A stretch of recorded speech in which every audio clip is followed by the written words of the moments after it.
안녕하세요, 시청자 여러분. 라디오처럼 편안한 숨 이야기를 전해드리는 FM 숨결 라디오의 DJ 진성림입니다. 2026년 1월 새해가 밝았습니다. 이맘때면 많은 분들이 새해 목표를 세우시죠. 운동을 하겠다, 술을 줄이겠다. 그리고 유독 많이 듣는 이야기가 새해에는 담배를 꼭 끊어보겠다 하는 말씀을 많이 듣습니다.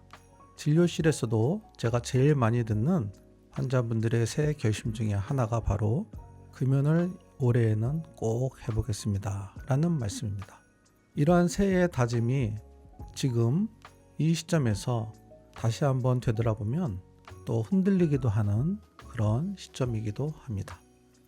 오늘은 여러분들이 2026년 새해에 다짐했던 그 다짐들을 다시 한번 되돌아보고 우리의 다짐이 흔들릴 수도 있었던 그러한 상황들을 다시 한번 되새겨보면서 새해에 우리의 숨결을 위해서 어떠한 다짐과 어떠한 결심들이 또 필요한지 오늘 같이 함께 생각해보는 그런 소중한 시간이 되었으면 좋겠습니다. 여러분들의 소중한 사연 하나가 다른 분들에게 따뜻한 공감이 될 수 있다는 것을 잊지 마시고 오늘의 이 FM 라디오의 방송 편안한 마음으로 시청해 주시기 바랍니다. 자, 그럼 첫 번째 코너 한숨 돌리기 코너로 들어가 보도록 하겠습니다. 최근에는 여러 가지 호흡기 질환으로 인해서 특히 A형 독감이 현재 많이 유행하고 있기 때문에요. 이러한 A형 독감이 기관지염이나 심할 경우에는 폐렴으로도 진행하는 경우를 많이 보게 됩니다. 이러한 현상들을 바라보면서 이런 호흡기의 면역이 왜 떨어지고 있는 걸까 하는 생각을 하게 됩니다. 이러한 것은 현재 우리가 살아가기가 버겁고 스트레스가 아주 많고 또 생활하기가 어렵기 때문에 그러한 현상들이 나타난다고 생각합니다. 따라서 오늘 이 시간은 여러분들의 마음이 따뜻해지고 따뜻해진 마음을 통해서 여러분들의 건강이 회복되고 여러분들의 건강이 회복됨으로써 여러분들의 삶이 풍요로워지고 행복한 그러한 시간들이 되기를 간절히 원하면서 이 코너를 시작하도록 하겠습니다. 호흡기 건강에 가장 안 좋고 호흡기 면역에 가장 문제가 되는 것은 바로 흡연입니다. 그래서 새해에는 금연하시는 분들도 많이 계신 거고요. 이러한 담배, 흡연이 우리의 폐 건강에 얼마나 안 좋은지 가장 대표적인 질환 3가지를 제가 소개해 드리고자 합니다. 첫 번째 가장 호흡기에 안 좋은 질환은 여러분 많이 아시고 계시는 바로 폐암입니다. 폐암의 유발인자로서는 담배가 첫 번째 원인입니다. 두 번째 호흡기 질환은 바로 만성 폐쇄성 폐질환, 영어로는 COPD라고 합니다. 만성 폐쇄성 폐질환도 기침, 호흡곤란, 가래, 폐암이 유발되는 아주 대표적인 질환이고요. 이 질환의 원인도 흡연이 90% 이상을 차지하고 있습니다. 더군다나 노인 인구가 많아지고 우리 평균 연령이 수명이 높아짐으로 인해서 더욱더 문제가 되고 있는 이 만성 폐쇄성 폐질환은요, 전 세계에서 사망률 3위를 차지하고 있을 정도로 아주 심각한 질환입니다. 따라서 담배를 끊는 것이 이러한 심각한 질환에 노출되지 않는 예방할 수 있는 아주 중요한 예라고 할 수가 있겠습니다. 세 번째는요, 기관지 천식입니다. 기관지 천식을 흡연이 유발하지는 않습니다. 그런데 이 기관지 천식이 자꾸 재발하고 자꾸 반복되게 되다 보면 이 기관지 천식이 COPD로 진행을 할 수가 있습니다. 그 한가운데 있는 원인이 바로 흡연입니다. 따라서 여러분, 흡연은 호흡기 건강에 매우 안 좋은 영향을 끼치기 때문에 올해에는 반드시 금연에 성공하시기를 간곡히 부탁드립니다. 오늘 말씀드린 이야기들을 너무 부담으로 받아들이실 필요는 없습니다. 다만 이번 새해에는 내 숨을 조금 더 편안하게 만드는 방향으로 한 가지씩만 바꿔보셔도 충분합니다. 이제 잠시 숨을 고르고 두 번째 코너로 이어가 보도록 하겠습니다.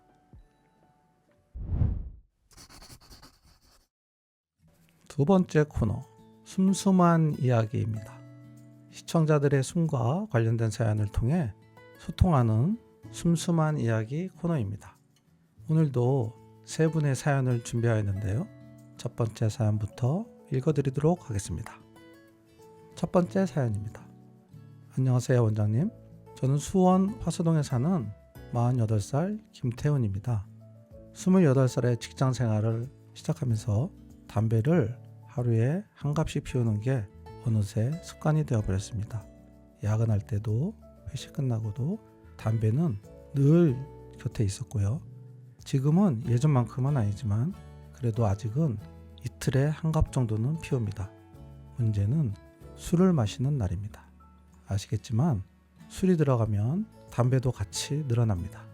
그런 날에는 결국 하루에 한 갑을 다 피워버리기도 합니다. 예전에는 그래도 괜찮았습니다. 담배를 피워도 숨이 차다거나 몸이 불편하다는 느낌은 크게 없었거든요. 그런데 요즘은 지하철 계단을 조금만 올라가도 숨이 턱턱 찹니다. 처음엔 운동을 안 해서 그렇겠지? 이렇게 생각했습니다. 그런데 겨울이 되니까 아침마다 가래가 끓고 기침도 많아지고 숨이 깊게 안 들어가는 느낌이 들더라고요. 이건 단순한 운동 부족이 아니구나 라는 생각이 들었습니다. 기관지나 폐가 꽤 많이 상한 거 아닐까? 괜히 겁도 나기 시작했고요. 그래서 2026년 새해를 맞아 금연을 해보려고 마음을 먹었습니다. 그런데 막상 끊으려고 하니 평생을 함께 해온 이 습관을 어떻게 버려야 할지 모르겠어요. 원장님, 잔술이라도 좋으니 한마디 해주세요. 네, 지금 말씀드린 이 사연은 담배로 인해서 우리의 호흡기가 망가지고 있다는 그런 중요한 신호가 있습니다. 가장 중요한 신호는요, 계단을 조금만 올라가도 숨이 차다, 숨이 턱턱 막히다. 이 증상이 단수를 주는 지금 신호입니다.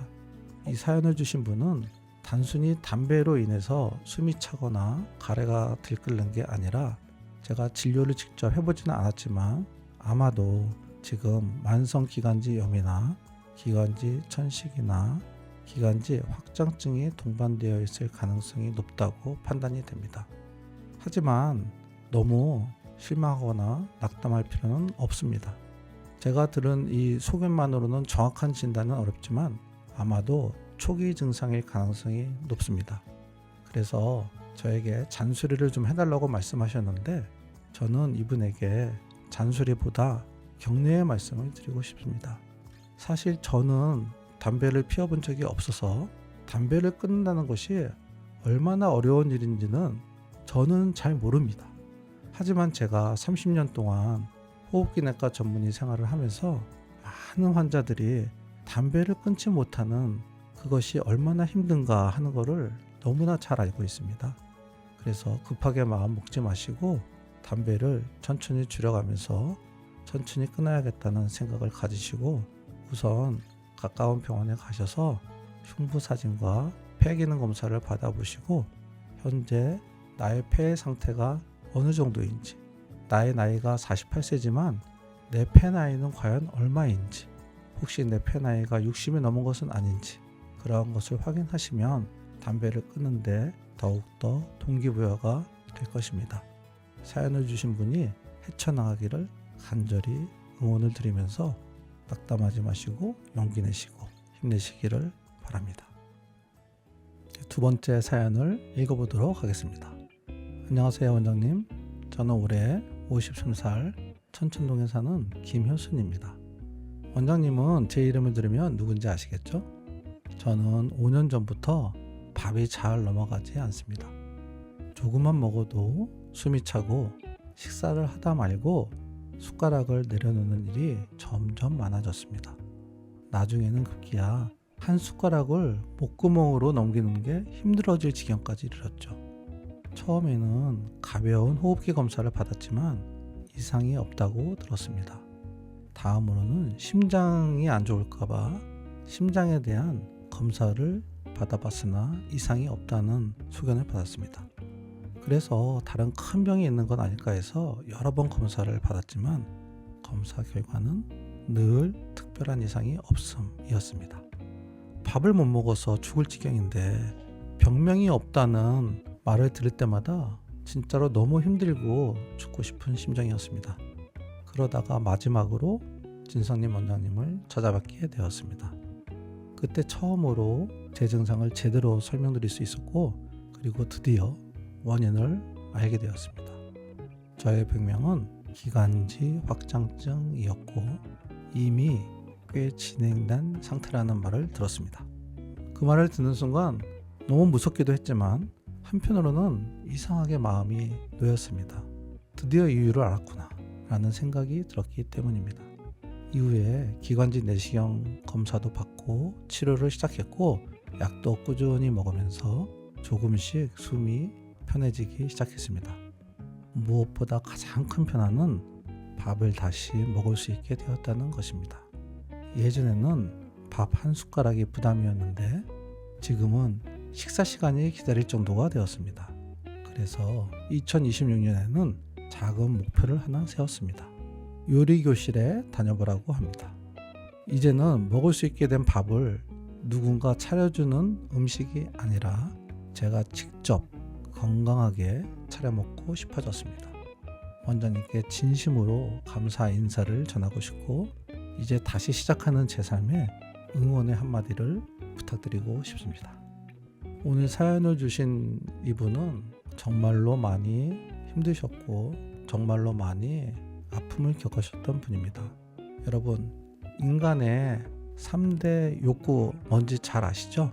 식욕이라는 것은 우리 인간이 타고난 본성입니다. 그런데 이분은 이 본성인 식욕이 없어지고 밥을 못 먹는 것이 얼마나 힘들었을까요? 그런데 병원을 이곳저곳 다녔어도 이 기관지 확장증이라는 진단명을 받지를 못했습니다. 병의 원인을 알고 나서 치료를 받았고요. 그리고 나서 이분은 먹는 즐거움을 알게 되었습니다. 우리가 먹는 즐거움을 알게 된다는 것이 얼마나 큰 행복인지 저도 이분을 통해서 알게 되었습니다. 왜냐면요, 저는 먹는 거에 대한 즐거움이 그렇게 많지가 않거든요.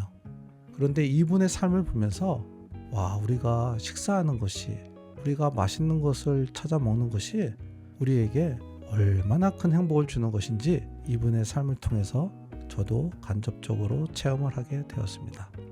우리 김 교수님은 앞으로 요리교실까지 다닌다고 하니 더욱더 맛있는 음식을 많이 드시고요. 더욱더 건강하시고요. 더욱더 행복하시기를 간절히 기원합니다. 세 번째 사연을 읽어보도록 하겠습니다. 오늘의 마지막 사연은 가명으로 보내주신 사연인데요. 안녕하세요, 진성님 원장님. 저는 서울 외곽에 사는 55살 여성입니다. 젊었을 때는 제가 숨 때문에 병원을 찾게 될 거라고는 한 번도 생각해 본 적이 없었습니다. 아이 키우고 일하고 하루하루 바쁘게 살다 보니 제 몸을 들여다볼 여유가 없었고요.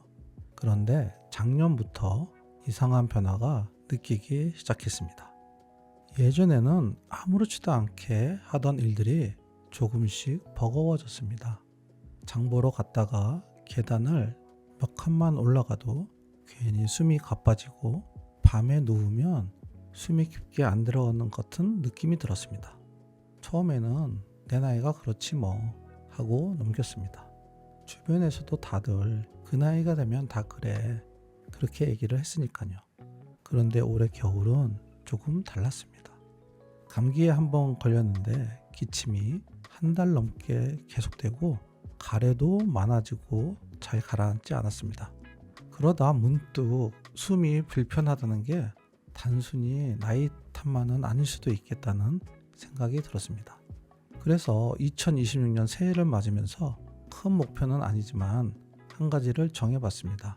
올해는 내 숨을 그냥 넘기지 말자 라는 거였습니다. 아프지 않아도 큰 병이 아니어도 숨이 보내는 신호를 조금 더 귀 기울여보고 싶었습니다. 원장님, 이 나이에 이런 마음을 가지는 게 늦은 건 아닐까요? 앞으로 제 숨을 위해 어떤 걸 가장 먼저 챙기면 좋을지 원장님의 조언을 듣고 싶습니다. 이분의 사연을 들어보면 참 엄마의 무게, 또 부모의 무게, 세월의 무게를 가슴 깊이 느낄 수가 있습니다. 젊었을 때는 숨이 차거나 기침이 나오거나 그런 증상이 별로 없었다고 하셨는데요. 55세의 나이가 되면서 장을 보러 가면서도 계단을 조금만 올라가도 특히 밤에도 불편하다는 증상이 있으시다는 것은 사연을 주신 분의 호흡기에 문제가 있다고 판단이 됩니다. 어떤 문제가 있는지는 이분을 진찰하고 검사를 해봐야 알 수 있겠습니다. 그러나 제가 이분의 사연을 읽으면서 가슴속 깊이 느끼는 생각은요. 우리의 세월이라는 것이 우리의 폐나 우리의 기관지가 과연 어떻게 늙어가고 있는지를 간접적으로 바라볼 수가 있습니다. 그러나 여러분, 우리의 폐나 기관지는 단순히 늙어가면서 무너지지 않습니다. 그렇지 않게 여러분들을 도와줄 수 있는 주위에 의사 선생님들이 많이 계십니다. 그래서 이분같이 사연이 있으신 분은 가까운 병원에서 우선 진찰을 받으시고요. 아마도 호흡기의 작은 문제일지 아니면 조금은 큰 문제일지 모르겠으나 치료를 받고 관리를 잘 받으시면 완치도 될 수가 있을 것 같고, 많은 호전을 통해서 앞으로의 남은 삶을 행복하고 건강하게 보낼 수 있을 거라고 생각을 합니다. 사람은 누구나 늙어갑니다. 늙는 것이 문제가 아니라 어떻게 잘 늙어가느냐가 중요한 문제라고 생각합니다. 우리가 건강하게 나이를 먹는 것은 자연스러운 자연의 섭리입니다. 따라서 두려워하지 마시고 내 안에 있을지도 모른 어떤 원인이 있다면 그 원인을 찾아서 교정하시고 생활하신다면 우리의 남은 삶을 아주 건강하고 행복하게 보낼 수 있을 거라고 생각합니다. 여러분, 오늘 슴슴한 이야기 어떠셨나요? 사연을 읽다 보면 나만 그런 게 아니었구나 하는 마음이 들 때가 있습니다. 그리고 그 공감이 어쩌면 우리 숨을 조금 더 편안하게 만들어주기도 하죠. 앞으로 이 코너는 여러분이 보내주시는 숨결 이야기로 천천히 채워가려고 합니다. 병원에 가야 하나, 안 가도 되나, 혼자 고민만 했던 순간 가볍게 남겼지만 마음 한켠에 남아있는 증상 혹은 이런 걸 물어봐도 되나 싶었던 질문까지도 편하게 남겨주셔도 괜찮습니다. 댓글로 남겨주셔도 좋고 영상 하단에 안내된 링크로 보내주셔도 좋습니다. 여러분의 사연을 제가 직접 읽고 FM 숨결 라디오에서 함께 이야기 나눠보도록 하겠습니다.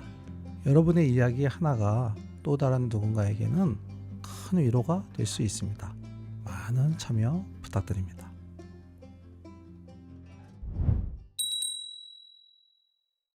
세 번째 코너, 당신의 숨소리입니다.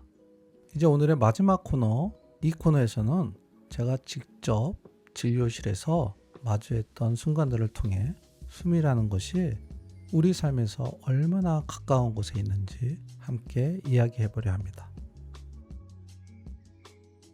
여러분은 눈에 보이지 않는 어떤 존재를 믿으시나요?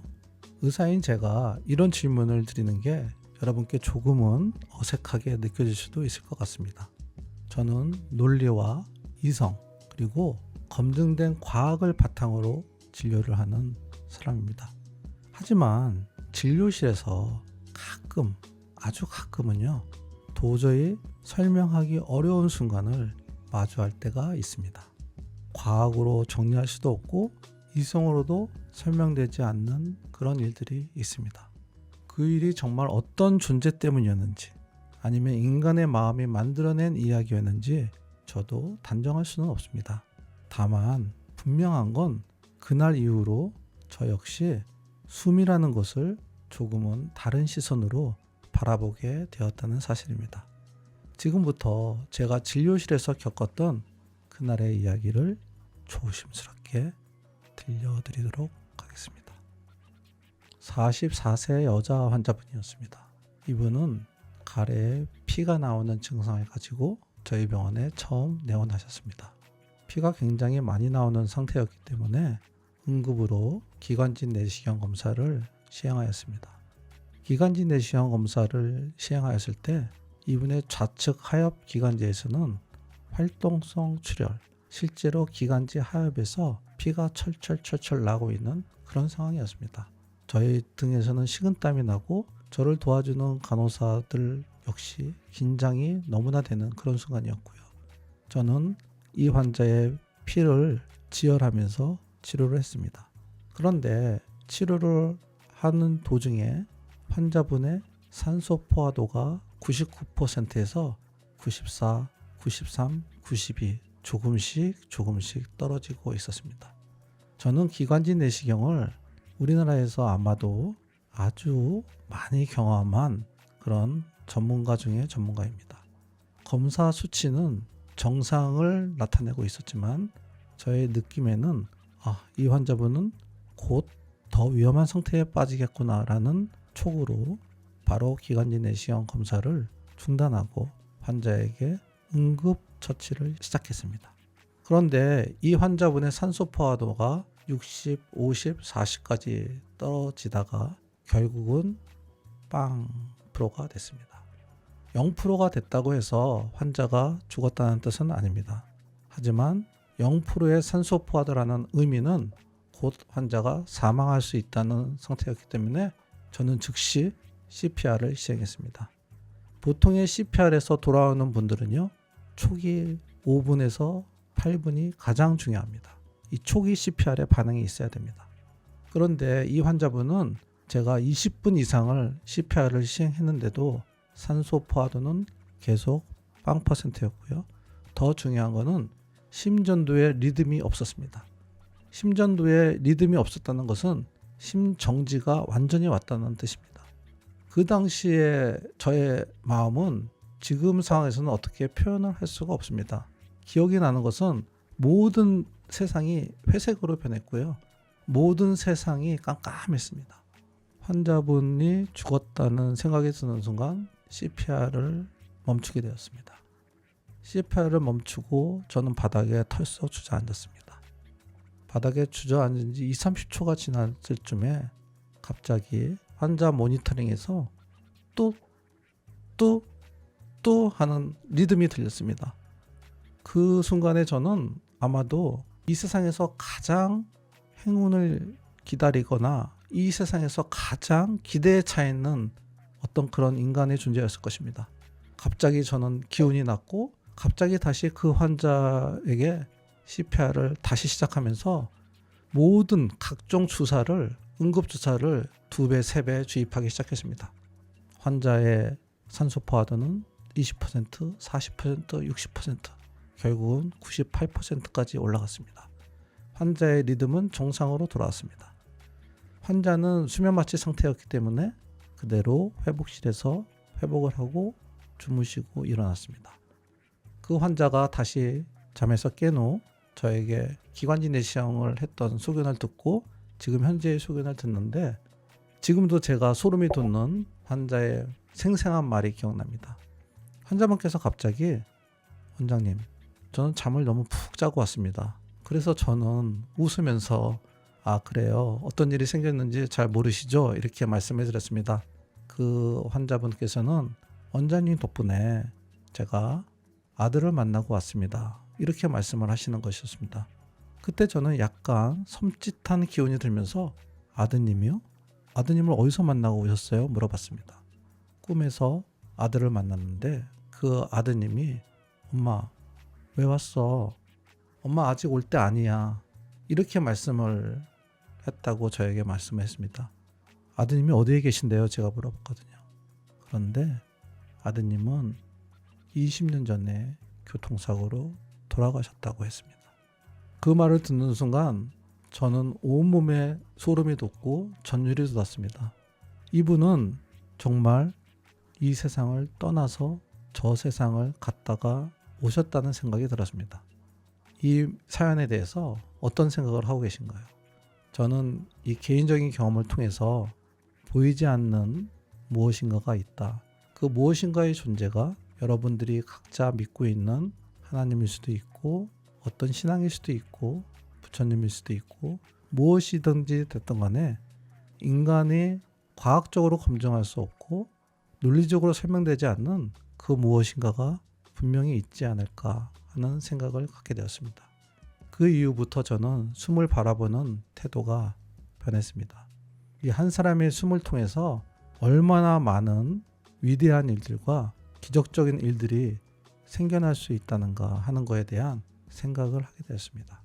그래서 오늘도 저는 이 숨을 바라보는 그냥 의사로서의 관찰자의 태도가 아니라 그 사람의 숨과 함께하는 한 인간으로서의 삶으로서 환자를 대하게 됩니다.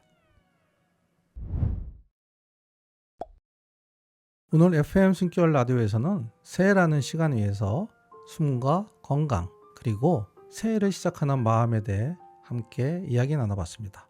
완벽한 다짐이 아니어도 괜찮고 빠른 변화가 아니어도 괜찮습니다. 중요한 건 내 몸이 보내는 신호를 한 번 더 귀 기울여 듣는 일일지도 모릅니다. FM 숨결 라디오는 정답을 알려드리는 자리가 아니라 여러분 각자의 삶 속에서 잠시 먼저 숨을 고르고 다시 걸어야 할 힘을 얻는 시간이 되었으면 좋겠습니다.